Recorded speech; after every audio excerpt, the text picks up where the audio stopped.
This edition of the Science Review is rather special. It comes to you from Arizona. We're at a conference, the Origins Initiative, put on by Arizona State University.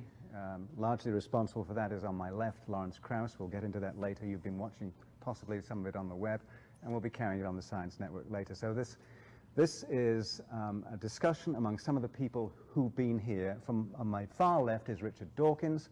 Next to him, A.C. Grayling, Lawrence Krauss, as I said. On my right, Steven Pinker and Brian Greene. We're going to go through a few issues that deal basically with science and society, science and social policy. And I was going to suggest as a beginning that next year is the 350th anniversary of the Royal Society. It's a major event, an enterprise that's been going on now essentially at the beginning of what would loosely be called the scientific revolution. And it's a manifestation to some extent of Francis Bacon's ideas. Bacon wrote this extraordinary utopian book called The New Atlantis, which, despite its flaws, had some wonderful ideas in it, one of which was that there were merchants of light on this island because their primary commodity that they were exchanging and seeking out was the light of understanding. So at some point next year, we'll be doing a meeting called, in the Beyond Belief series, Beyond Belief, the Merchants of Light, and it will be in the form of essentially a shareholders report about the state of this enterprise of science over this period. So I want to start by asking you, how are we doing? What are the upsides and the downsides from your own disciplines? What's your sense of science at this particular time when we have a president in the United States who says he wants to restore science to its rightful place on the US agenda, and the leader of the House here who also says that her agenda is 4 words: science, science, science, and science. So this is a great opportunity for scientists to speak out about what they're thinking at this point. So who'd like to go first? I will. It's a great opportunity. It's a great challenge. I mean, one of the reasons that it's become so important is we are recovering from a time when science was having extreme difficulties in terms of being the sound basis of public policy. 8 years in this country where it was really being ignored or censored or distorted. At the same time, and this is perhaps more relevant to the group that we have here, there are great challenges, again, in this country but in other places in the world, challenges to the notion of scientific rationality. And I think more than any time in perhaps the last century, we are at this threshold of conflict that it's hard to know where it's going to go worldwide. So I think the scientific endeavor is doing fine. We have, as a discipline, suffered in this country and elsewhere because science was not being the basis of sound public policy, which it should be. It should inform public policy. No one wants scientists to be decision makers so much as to be able to have the results of empirical study be used by those who are empowered by the public to make decisions on their behalf. And we've suffered severely, and so that's what makes this so exciting. And it's a time of hope, but I think a great challenge because we've suffered tremendously because of a lack of sound policy in the past. Yeah. Now, it's no surprise, is it, before we get another response, it's no surprise, I should obviously make the point that you guys obviously all believe in this to the extent that you are public faces of science. You're public intellectuals, you're communicators.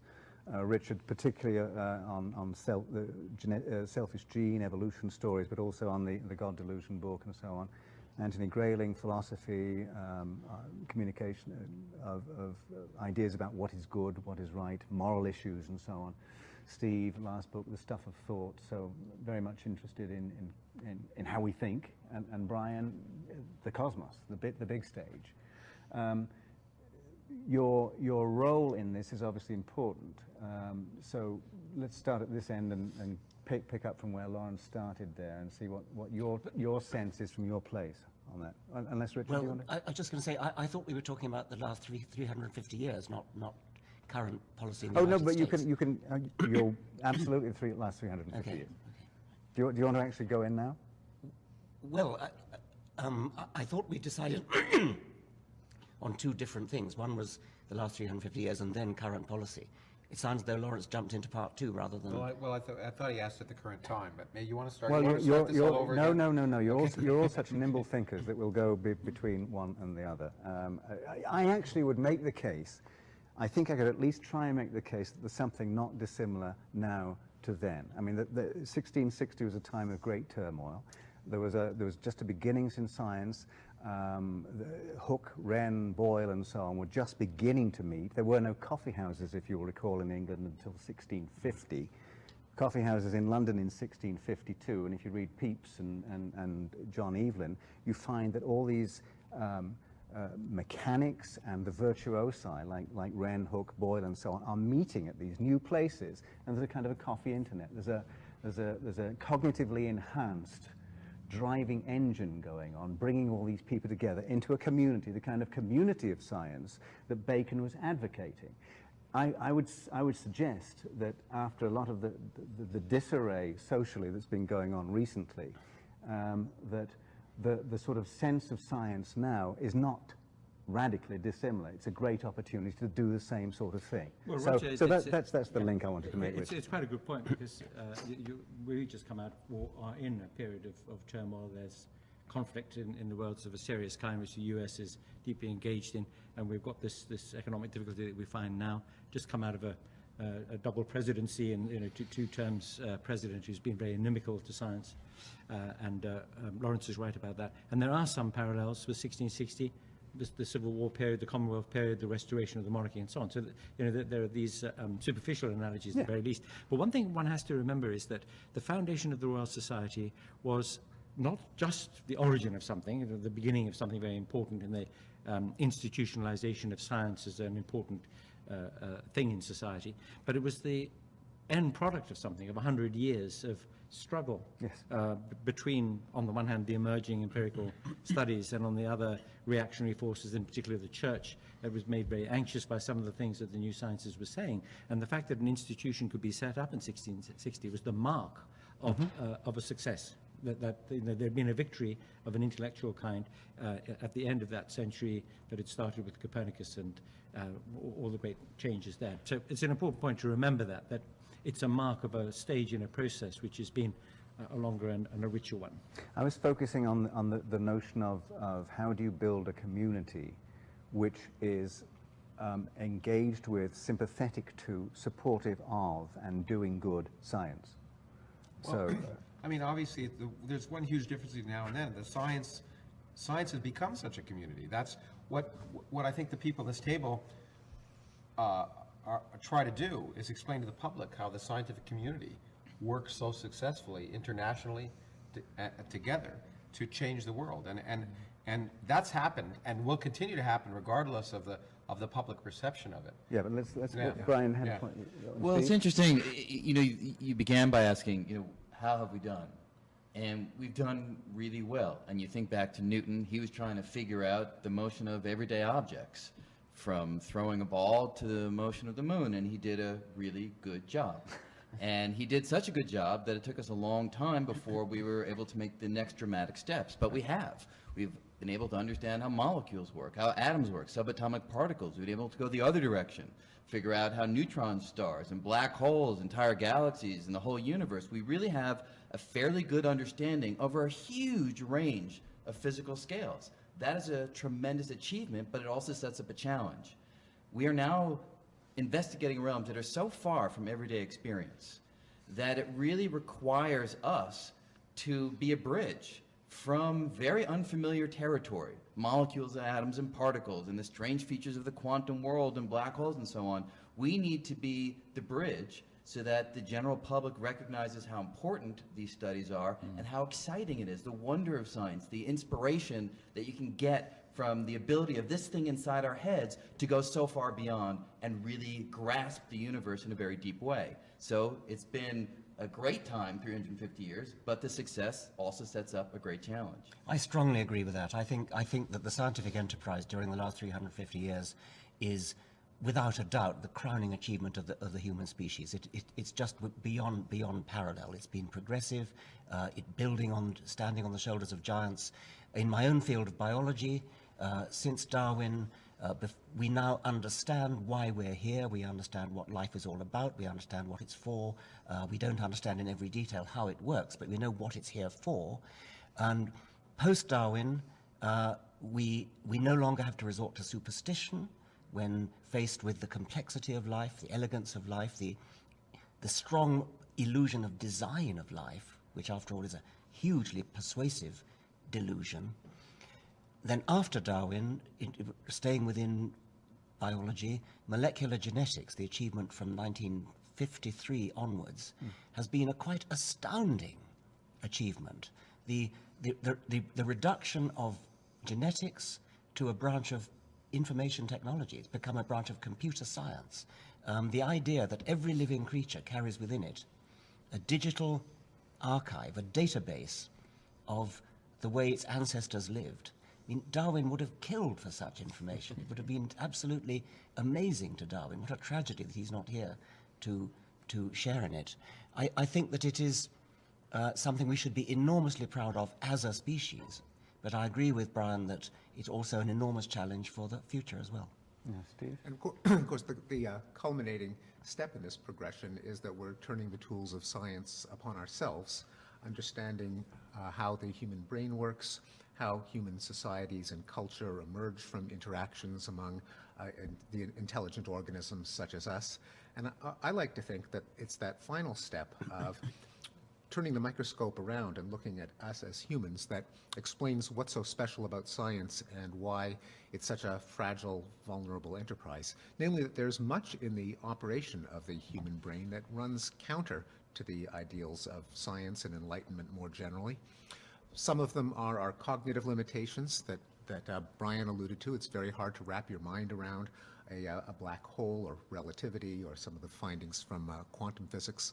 Some of them are because there are attitudes of mind that are hard to shake ourselves out of when it comes to familiar phenomena. It's hard to look at other people and not imagine that they're animated by a soul. It's hard to look at complex life and imagine that it could have arisen without a designer. But I think some of the impediments come more from our social emotions than our cognitive limitations. Namely, the idea that you should believe in something because it's true does not come naturally to people. In most times and places, the assertion of beliefs has been a sign of solidarity with one's culture. You say you believe things to show that you're a loyal member of a coalition. It's a matter of exerting authority. It's a matter of politeness and convention, and the kind of social norms that function within science, within democracies, within well-run intellectual forums like universities that say you must have a reason for your beliefs. You may be called upon to provide them. You may legitimately be challenged without it being a form of disloyalty or insult. That a graduate student can challenge a Nobel Prize winner if she sees a flaw in his argument and it's not a sign of disrespect to him as a person or to the community. That all discourse and all belief are subordinated to what's true is a very unnatural social norm. And that, I think, is what science, but more generally, I think of as enlightenment, secular humanism, well-functioning democracy. Those are the values that animate all of those enterprises, of which science is a particularly successful part. Now, but I'm not sure that that's true, but except I think for the public, how we know it's true or not is a very different thing. Whether their willingness to accept that science can distinguish, certainly, or at least what's false, which is more important. I think that's just not generally accepted. I obviously agree with Brian and Richard that the last 350 years have been remarkable.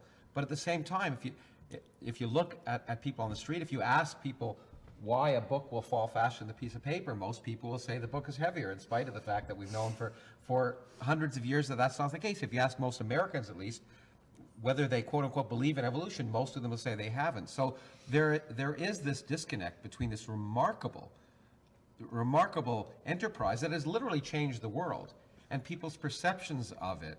So I think the biggest challenge for us is not just to convince them of the remarkable developments. I mean, for most people, I think when they think of science, they think of technology, that science has produced better things that make their lives better. But the ideas and process is something we've done a very poor job, I think, of explaining to people about. And I think I think that's the big disconnect, that people need to understand how we make progress in science. And that's a real challenge. Well, one thing that comes immediately out of what you've just been saying is that science education, especially for the young, the grade school level, has got to be thought about really carefully, because it's a very familiar thing that a lot of kids get put off science, find it too difficult, they find the maths too difficult. There've got to be ways of presenting this material to people that really attract them and bring them in and get more people involved. It's not just a matter of producing more scientists, it's a matter of producing greater scientific literacy.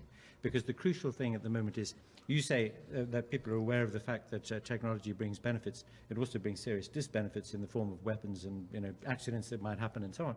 And that makes people nervous. That's one of the reasons why some people can be hostile to science too. And hostility is always a function of ignorance, largely. I mean, well-informed hostility is something to worry about, but generally speaking, it's ignorance. And so this business about improving scientific literacy in the community is absolutely key. And we know this. There are a heck of a lot of people out there who don't know anything about science. And we've got two problems. One is the people who don't know that they don't know anything and who need to be educated. And worse still, the people who don't know anything, they know they don't know anything and they don't care. And so that's another problem too. In one or another way, and there are lots of enterprises now. Richard has been Professor of Public Understanding of Science. Brian runs this brilliant thing in New York every summer which educates people, finds ways of getting the message across there in unconventional, exciting, entertaining sort of ways. That is where the focus has to be now. It's absolutely crucial to our time with this increasingly rapid explosion of insight, of mastery of aspects of nature, that more and more people should be good participants in the conversation about what science is, what it's for, what effects it can have on us, and that comes down to this project of a lifelong process of educating people to be more literate and to understand something of what's going on. Yeah, I have to say, I can't say I agree with you. I mean, I agree with absolutely everything you say there, because I've encountered so many kids who, when I begin to tell them some of the interesting things, or the things that I think are interesting about science, things about cosmology or astrophysics or particle theory, to see their eyes widen and have them say, that's science? Because that's not what they've experienced science to be. Because so often in the classroom, we quickly focus in on the details, trying to get kids to solve equations and balance reactions and so forth. And the reason for that is clear. The details are important. They're also very easy to examine, right? So you can have tests that are really based on the details, getting the right answer. And if we don't have a commensurate focus on the big, wonderful ideas of science that get kids excited about it, they just don't care enough about the details to really want to engage with them. Yeah, you all know Natalie Angier's wonderful book, The Canon, in which she has an interview with Peter Gallison, the historian of science at Harvard. And Peter says there's this incredibly difficult task. You take these bright, energetic, information-sucking objects. And beat science out of them or something, right? And you manage to push this rock to the top of the hill there of making them completely disinterested. Right. Actually, and Natalie says that then what happens is at about the age of 12, people can go and buy their kids a membership card to the Museum of Contemporary Art, and they leave the science behind, which is why the World Science Festival and all the things that you guys are involved in sound like but it's not just the kids, is it? There has to be this entire spectrum being. And I'm going to throw in one of the reasons, I'm going to throw in a plug for while we're here. One of the reasons we've picked Origins to focus on is specifically because we've found that Origins is an area which both excites interest and controversy. And you want to motivate people to get over the threshold to at least listen. And you want to bring together enough people that get people excited. And I have to say that one of the most exciting events that's happened in this meeting was when we were in an inner city school in Phoenix. We had 1,000 high school kids for 2 hours, and it was like a basketball event with 3 of the Nobel laureates here. And the kids, I wouldn't have believed it. They didn't have to be there. They literally were not being forced to be there, and they were thrilled to be there. And so there is that inner interest and excitement, and we just have to think of ways to motivate not only just the kids, but the people who teach the kids and the people who also write about science and the people who also show it on TV, that actually people are fascinated by this if you give them a chance. Yeah. I think there are two problems with educating people about science. One is that there's the presumption that you should sell science on being useful. Now, science is useful, but the important thing is it's not all it is. And usefulness is not the most exciting thing. A lot of people think it is. They sell the space program on the fact that non-stick frying pans are a spin-off. I mean, that is so demeaning to something as noble as the space program. An analogy which I like is that you can appreciate music without actually being able to play an instrument. And a lot of people have a love of music drummed out of them by five-finger exercises on the piano, when they could be listening to Mozart. And the equivalent to listening to Mozart is your thing about having the Nobel Prize winners coming and telling about the wonders of the universe. And similarly, in school, you don't have to teach science by getting out a Bunsen burner and getting people to melt things in crucibles and things. You can teach how wonderful it is, how elegant it is. That's because we want also, as educators, we tend to want to create clones of ourselves, I think. And Brian brought up, well, we tend to think it's really important that these students have all the skills that we have, but most of them don't need them. They're not going to be physicists or biologists. What they need is an understanding of the process and the wonder. And I think we were getting... I agree with everything, except that I think we'd be deluding ourselves to think that the only reason that there's hostility to science is because there's ignorance of science. And in fact, there are studies of people who endorse evolution because they come from blue states and they like Barack Obama and they know that endorsing evolution is the correct thing to do, who actually have a rather faulty understanding of it. And I would not be surprised if the converse was true, that some of the people who are hostile to evolution probably understand at least the core of what makes it work. People also attach moral and cultural significance to certain beliefs.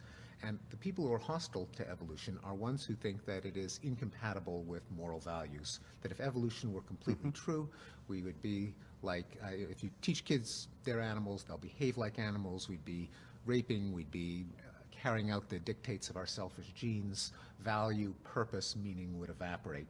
So part of the story of science and what makes it so ennobling is that couldn't be farther from the truth, that there is nothing belittling, there's nothing about science that takes away meaning and purpose and morality, and that we have been, I think, doing a poor job in letting the traditional religious and cultural right have the franchise on meaning and morality. There has to be a way of saying that the values that make science possible, such as self-examination, such as a respect for the truth, such as humility and awe and wonder in the face of the natural world, are all ennobling. And moreover, they lead to a sounder morality and ethics than ones based on dogma or cultural inertia.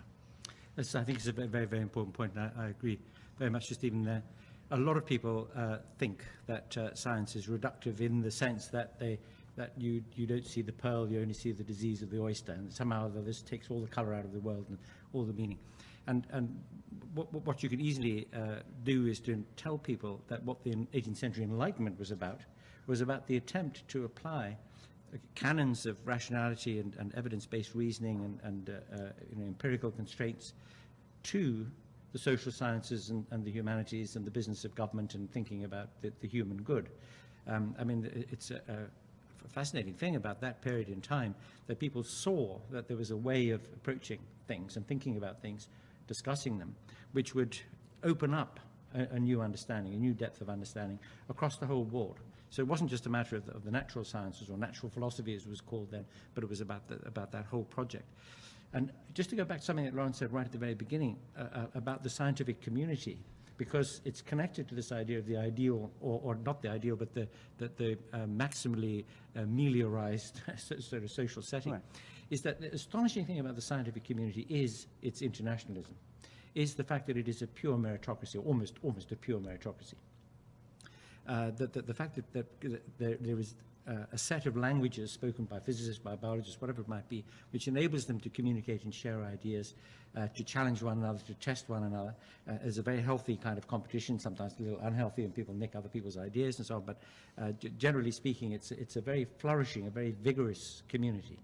And if only you could generalize that to other sorts of communities, and perhaps to society at large, you know, it would be great, wouldn't it? For example, honesty is an absolutely cardinal value of science. The whole scientific enterprise would totally collapse if we couldn't trust each other not to fiddle our figures, whereas the legal profession, for example, is essentially founded on the need to persuade, not exactly against the facts, but at least trying to make the best case you can regardless of the facts. Well, now, Science but doesn't work. You're not saying that scientists are inherently more honest. I'm not saying that. no. I'm not saying that. Science is. Science forces them to be whether That's they are right. or not. That's right. Whatever their just wanted personal to make it clear. inclinations, the whole scientific enterprise depends upon honesty in a way that the legal enterprise absolutely doesn't.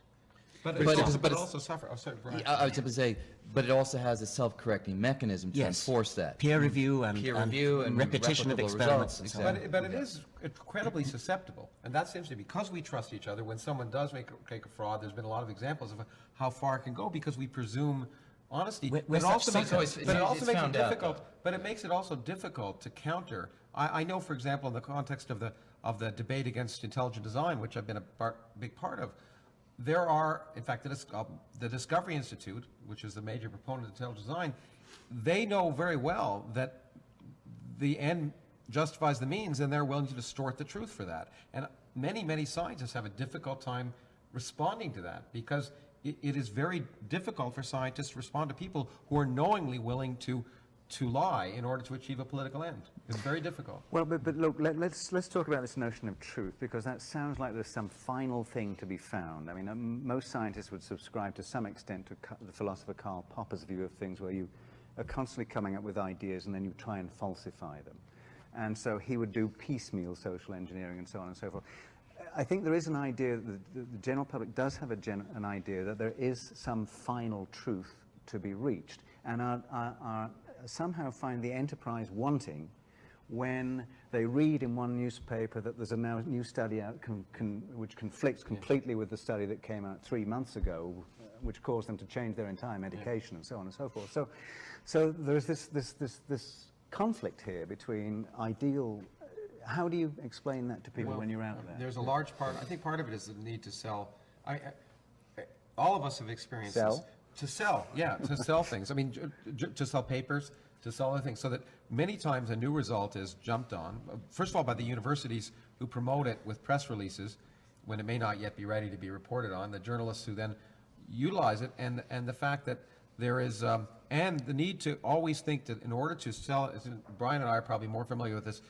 In physics, every new person has to be the next Einstein, and it's if they're not, it's not supposed to be interesting to the public. And so we tend to, I think, in our reporting of science, there's a great pressure to overplay things that are tentative, because science is tentative, and at the front edge, a lot of the stuff we're thinking is wrong, and that's what makes it interesting. But it's very hard to convey the fact that we're debating about exciting things, which are tentative and will evolve, but rather to be presented as great discoveries rather than great little steps. I mean, I think there is a tendency in science journalism to publicize the latest single finding, ignoring the fact that has been shown often by statisticians that the majority of published findings are false. Yeah, exactly. Now, that doesn't mean the scientific enterprise is worthless, because all unsupported conjectures are false, as opposed to only a slight majority of scientific findings. And of course, you accumulate scientific findings so that after there are a large number of studies and meta-analyses and literature reviews are done, the overall picture of the truth can emerge. But focusing on a single study is can be as misleading as focusing on a single anecdote. And really, there can't be the problem with any kind of criticism of science for having promoted findings which we later discover to be false is that it's only the standards of science that show that the earlier science was false.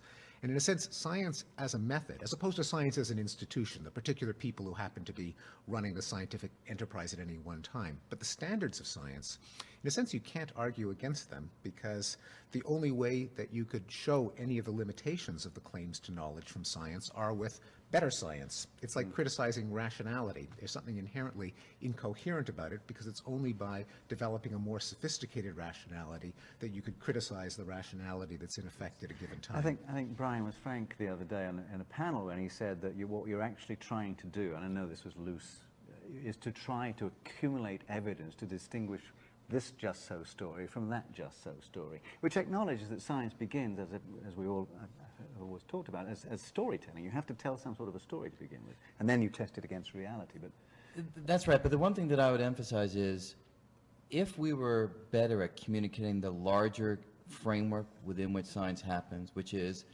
it's almost unheard of for a new result to overthrow the past, simply Yeah. wipe it out, and we're on to something Never. that completely erases everything that came before. Usually, almost always, it's incremental shifts in our understanding. We understand a domain a little bit better, we can extend our ideas a little bit further.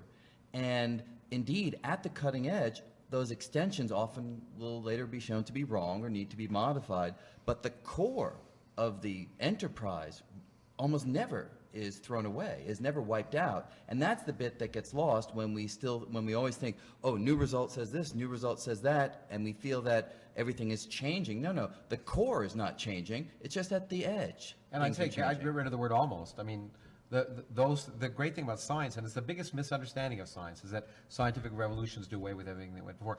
That which has satisfied the test of experiment is not false once you discover new things. And that's a huge public misunderstanding. But I want to jump on something you said that I think is really worrisome, and that is stories.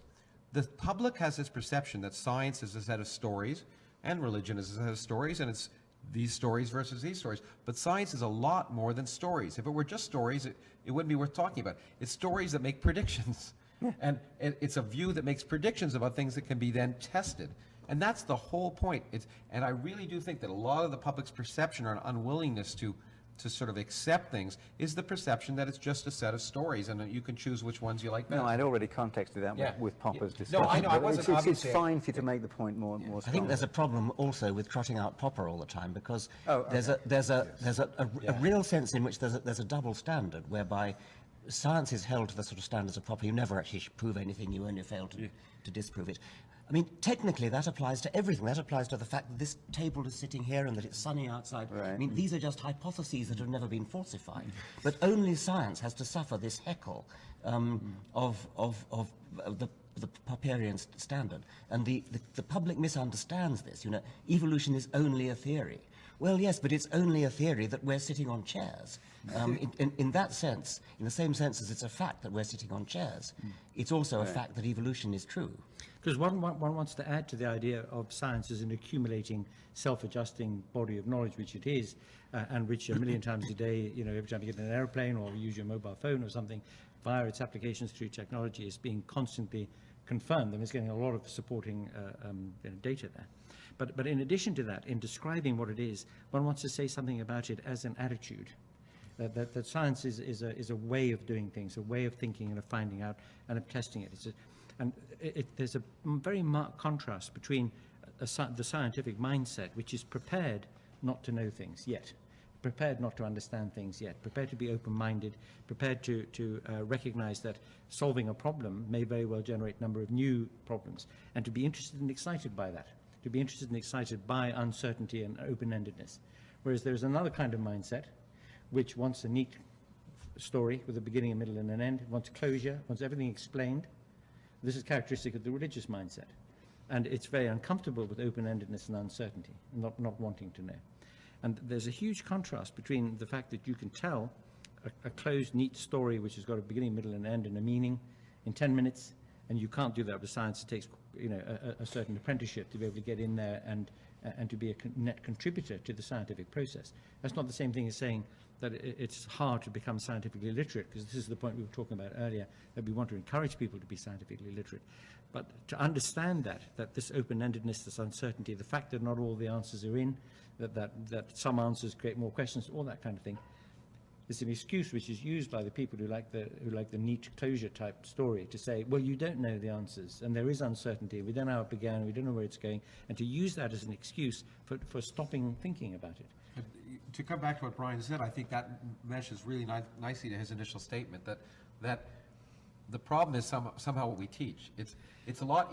That's a really difficult thing to teach, and it's a lot easier to teach a set of things you can test. And moreover, I think, in addition to what you said, the problem is that the people who are doing the teaching are not necessarily comfortable with the science. And if you're not comfortable, if you haven't participated in the process and are not comfortable with it, it's very difficult to talk about it. And a great majority of the middle school science teachers in this country really have never taken, there's statistics, have never taken science beyond high school. And I think there's a real, therefore we have a real problem, because we get people to teach these set of facts and not the process, which is probably the most useful thing that kids can come out of school with. And so it's really a problem. Well, I agree with you. I agree with those points. But there is still, the reason I made them is that there is this, in my experience anyway, this public perception of a need for certitude. Yes, I think that's right. The same thing with this recent stock market crisis. I mean, decisions made under conditions of uncertainty, the neuroscience of all of that. If the people had understood more of the neuroeconomics of all of this sort of stuff, perhaps it wouldn't have gone in this direction. I have no idea. But let me go back to a point that I think Brian made earlier, which is or maybe it was Richard, the fact that there's no overnight revolutions. What was it, 14 April 1953, the Crick and Watson paper was published on the DNA, the structure of DNA. There were virtually no citations of that paper, no increase in the number of citations, apart from the fact that it wasn't refereed, remember, because the enterprise of science at that point did not even have referees for journals, so it just got in because the editor thought it was a good paper. Especially Nature. You know how the editor of Nature worked then? With John Maddox, was it? No, but before John Maddox. He took a briefcase full of papers to the Athenaeum Club in London, where all the members were sitting back in their armchairs after lunch, snoozing, handing out papers, and then he would come back at tea time and pick them all up again, they having been refereed. That was Okay, so things have changed slightly. I think. So there are 2 points. There are 2 points in here. One point is that the DNA paper, the classic paper, itself did not start being cited in large numbers until roughly 1990, when the Human Genome Project got into gear. In other words, when the technologization of it all started happening. Well, that's not so surprising. Yeah, we talked about it. I mean, great, really important advances aren't obvious at the time, all the time. I mean, we had. There's a massive. There's a spike. But we had, at this meeting, Steve Weinberg here, won the Nobel Prize for the Standard Model, and his paper wasn't cited at all for years afterwards. Yeah. And I think it happens in every one of our well, fields. the Darwin-Wallace paper was You completely talked about ignored in 1858. Yes, Is part of it also that science doesn't work from canonical texts, and the actual paper is not that big a deal compared to the idea, that once an idea becomes so obviously true that it becomes second nature, you don't need to cite the original source?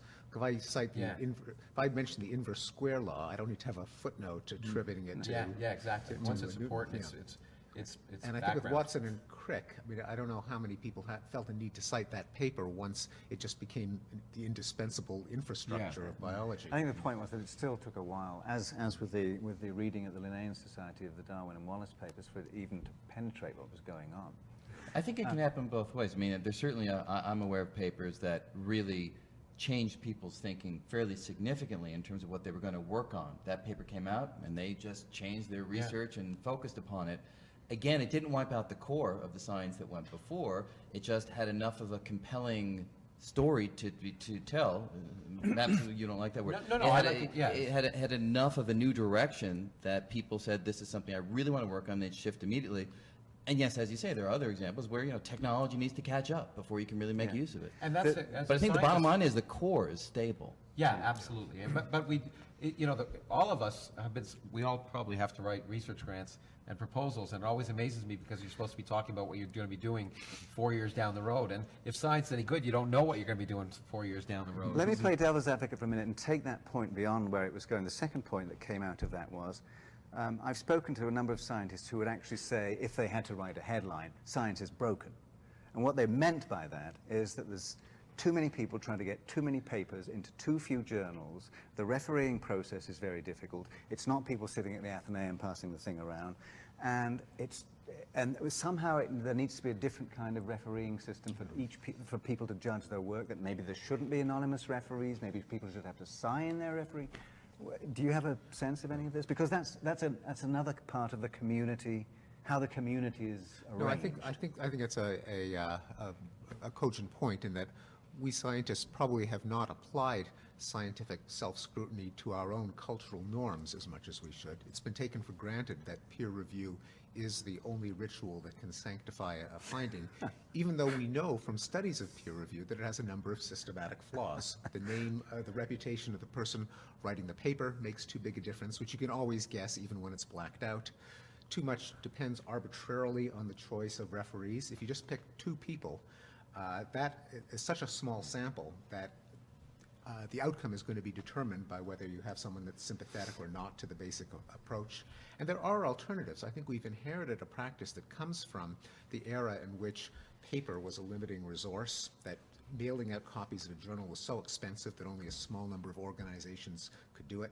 Now that we do have the internet and as a form of disseminating information, and space is basically limitless, we should look to other models of quality control. And like PLOS, the Public Library of Science, which has some different techniques, such as people can post comments on published papers, and so if a bad paper gets published, it will live with the ignominy of all of the critical remarks. Yeah, I'm not, I've been in that position recently, as in one of the positions I have in the American Physical Society, which published this unpeer-reviewed journal, and there was a global warming skeptics paper that got into it, and then it was interpreted immediately as a scientific finding.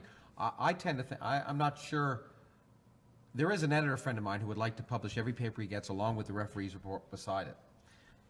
And that's one possibility. It would make better referees reports, I think that's for sure. But I think peer review is like democracy, it's got a lot of problems, but right now I think it works on average, and I don't know if there's a better system, because the problem with the internet is there's no filter. At some level, if you want to, there's so much information out there and so little time to read. We already get too many papers that we can read. We have to, I think as a community, have some filter that allows us to select out. Let me just Well, let ask me make a you, radical suggestion that maybe we should evaluate the different methods empirically. Oh. As scientists, Yeah, see well, which that's one. that's not a bad idea. but along That's those a good lines, idea. Lawrence, do you actually read peer-reviewed articles? No, Brian's exactly right. In our field, by the time it gets peer-reviewed, it's old news. Yeah, I mean, so we basically, everything goes on our online archive, and we just Archive. choose what we want to read. And we decide what's garbage on our own, as opposed to reading it in the journal and saying it's garbage. But there is a difficulty with that, though. That is that, so some people are competent to differentiate between stuff that's rubbish and stuff that isn't. And then there are a lot of people out there who aren't really competent to make that. And this is why, providing one's careful about this, that there is some utility in a bottleneck system, which serves, to some extent at any rate, as an expert filter for what comes through. I mean, you could have a situation where let anybody publish what they like on the internet. In fact, they can already. If you've written a paper and you want to publish it on your blog site or something, you can go ahead and do it. So there's no reason why absolutely anything that gets written shouldn't be out there. But what you do want is to have some sort of imprimatur. You want some sort of recognition that peers, that colleagues are prepared to take this seriously and discuss it and so on. And after all, peer review and publication in the traditional way is anyway only one step in the life of an idea or a paper. And there are going to be lots of other things that are tested too. When people try and replicate those results or something, they may well find out that in fact the stuff doesn't work, and that's going to be a check on it. So I think there is something to be said for obliging things if they're going to have a little bit of a stamp of acceptability on it from the profession, that there should be a bit of a bottleneck, providing that it doesn't result in a lot of good stuff and very innovative stuff just being excluded, as could well happen with something which is really genuinely original. Well, it's more archival in a sense. We don't, there's not every piece of paper in this room that we're going to keep for posterity. And we tend, I think, peer review in journals in some sense have now become archival. It's more a record of those things which seem to represent progress in the field, as opposed to the things which really drive progress right now, which are probably before, at least in physics, before peer review. But there's an interesting point here, which one of the writers for Science, the magazine, John Cohen, made at a meeting the other day, which was, he was saying that the way most undergraduates, and maybe graduates as well, and postdocs, get their information is to go online to PubMed and put in their institution's subscription, download the PDF of the specific paper, and they're done.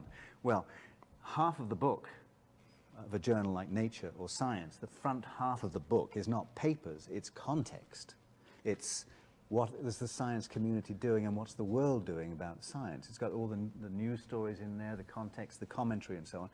And very few of them actually physically touch these things anymore. Now, is that a loss? I mean, context is...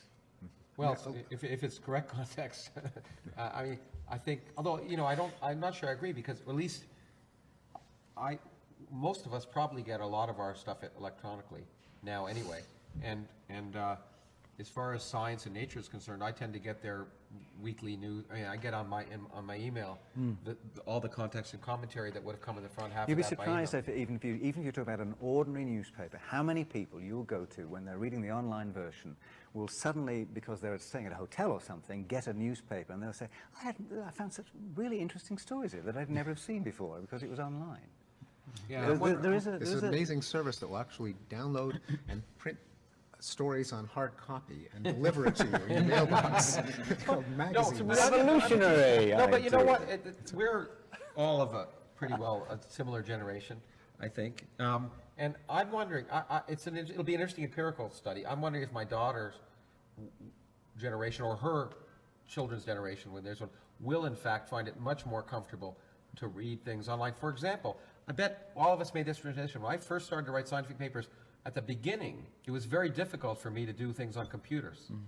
But now I can't handwrite anything, and that transition has been made. And it could just be that we're just dinosaurs ourselves, and we're relics of this paper generation, and it's not easy for us to get information that way, and that the next generation will find it much more comfortable to do that. I don't know. I think Anthony's objection to the putting it on your blog and I mean the need for a filter is met if other people recommend it. I mean I often get emails from them saying, you must read this paper, it's terrific. And if that's from somebody I respect, then I'll go and read it. And so you could sort of have a network of not formal refereeing, but of informal recommendation, and anybody can read. I mean, if you know Lawrence has a blog, then I can read that he recommends this paper. I would do it. Well, we have an imperfect system in physics where not everybody can post to the physics archive. I forget what the requirements are, but you have to reach a certain threshold before you're allowed to freely post articles. Now, that's not always a good thing. I've gotten many phone calls from people, will you please be my sponsor so I can post this paper? And it maybe is, I don't have time to read, I get too many, but on the one hand, you don't want to cut out the people because they don't reach the threshold. On the other hand, it does do what you're saying. It's not quite refereeing, but people have a certain level of experience and already a track record. The other thing, sorry, go ahead. Sure, go ahead. The other thing is that publishing on paper has become so easy now. That I get Vanity Press books essentially every day. All of us do. And I sort of look and see I don't recognize that publisher's name. And then you realize that it's from the same small town as the author. But I also want to exactly. But I want to jump in. I don't know what it's like in biology, but I think we already operate under your principle. I bet Brian and I do not look at every paper that's on the archive every day, or even the abstracts of every paper. We tend to end up looking at those that are, the good papers word of mouth tends to filter, and our students tell us, or whatever, and there's just so much that we already rely on that filtering process before we choose stuff. That's absolutely right. I mean, we have models from elsewhere in cyberspace. I mean, imagine if the way that a search engine works is every time you have a website, 2 people get picked to peer review the website, and then what comes on top on your internet search would be the one that's refereed by 2 people, as opposed to, say, Google page rankings, which is entirely implicit, based on hundreds of thousands of choices of who links to whom, which is a kind of collective vote as to which websites. Have you talked to any? That's a great idea. You could become a billionaire, I think. If you I mean, and in a sense, I think we don't know what the best model is going to be for scientific review. There's got to be some sort of quality control. Whether the current system of 2 to 3 referees picked by a human being and having veto power over paper is the best system, I tend to doubt. But don't you think that's what's good about science? It doesn't depend on the human peer reviewing. What eventually succeeds is what works. Yes. People pick up that's what's good about science. What works survives. The garbage doesn't anyway, and people pick up on it because it works and allows them to go further. And so it's just the scientific process that moves beyond that sort of human frailty. It's a self-healing process, which is Yeah. why single fraudulent reports don't corrupt the entire enterprise. For a while they can.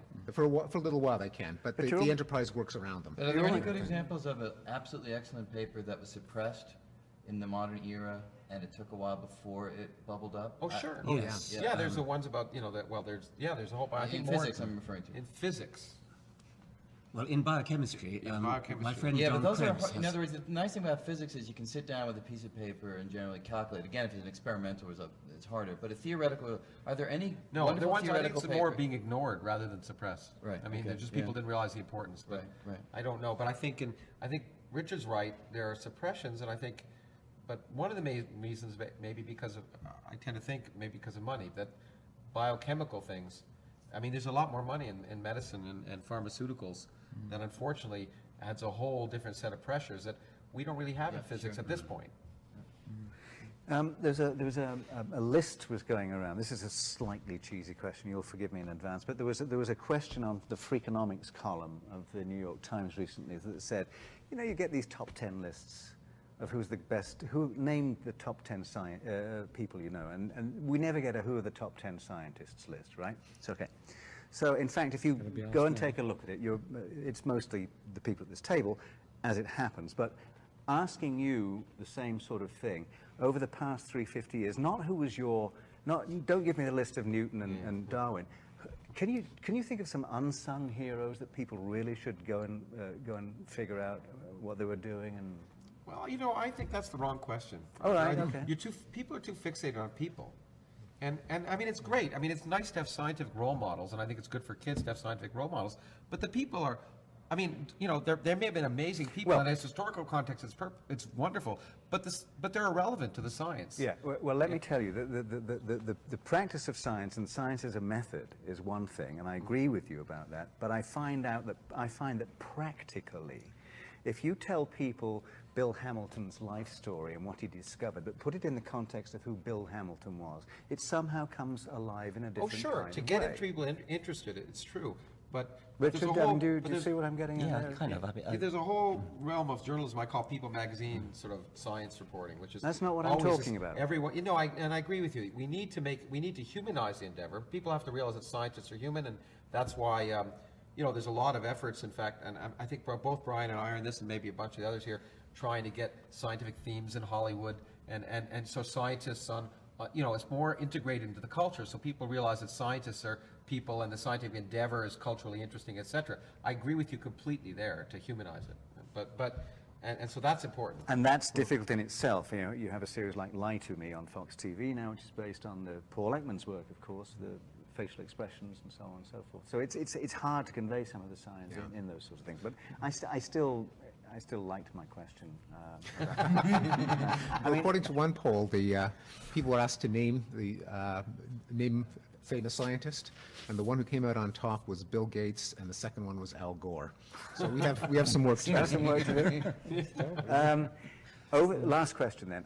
Over that period of the operation of this enterprise, the Merchants of Light, going forward, what's the most exciting thing in each of your fields that you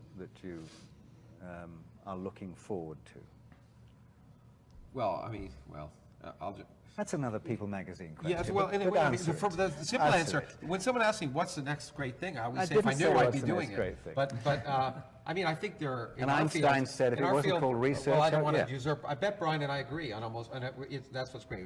And you can add to this, but there, in cosmology, it's it's this nature of this weird energy that dominates empty space. In particle physics, I think it's the domain that Brian has written about a lot, which is the way to try and unify the forces of nature and understand quantum mechanics and gravity, and those are the frontiers. But where the next great discovery will be, maybe somewhere else. I don't know if Yeah, the only thing I would add to that is, in my wildest dreams, what I'd hope to happen before I leave this Earth or universe is maybe we'll understand what are the basic constituents of space and time. I mean, there's a lot of evidence that space and time are derivative, emergent ideas, but we don't really know what the fundamental constituents of them would be. And we've got hints of it, and maybe that's something we'll make progress on. I think for my field, the sciences of mind, the most exciting development is the melting of boundaries between psychology and other sciences, and other fields of endeavor, in fact. The birth of neuroeconomics, of behavioral economics, of evolutionary psychology, of the psychology of aesthetics, of moral psychology applied to jurisprudence and moral philosophy, the elimination of these 19th century disciplinary boundaries that I think stood in the way of a coherent understanding. I know I'm going to jump in.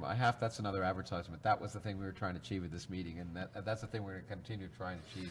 But I should also say as well that Brian and I, our bias, we're talking about particle physics, is probably a related aspect of that, that is probably also extremely exciting, which is the disappearance of the boundaries between physics and biology, which I think will be another huge threshold area.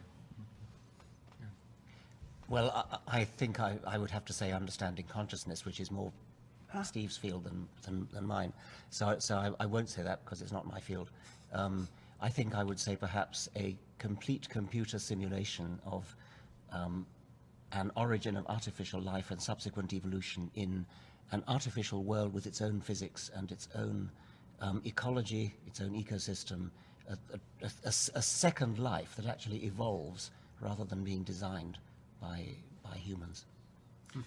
Well, the most exciting thing in my field is science, because I'm not a scientist. I'm a philosopher and a spectator and an amateur of science, and it is thrilling. I mean, beyond description, really, to see what's happening.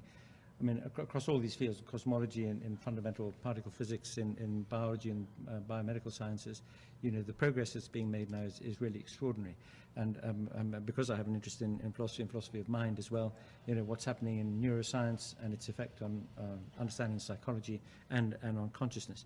But what all this does, in a way, is to show that Lawrence's point is absolutely right, that the sciences are bleeding into one another, that the boundaries are coming down, that what's in effect happening is that we're having a sort of a new second wind of the Enlightenment. I talked earlier about the way that ideas and methods in the natural sciences have been applied more broadly, social sciences and humanities in the Enlightenment, to alter our conceptions of society and human nature and human flourishing. And with this breach in the walls of the different disciplines, because there's been too much over-specialism. We all know that since the 19th century, since the German attitude to how you conduct research really became the dominant paradigm. And now that all these walls are being breached, and we are seeing tremendous amount of cross-fertilization, and as a result, huge new insights. So, you know, to be a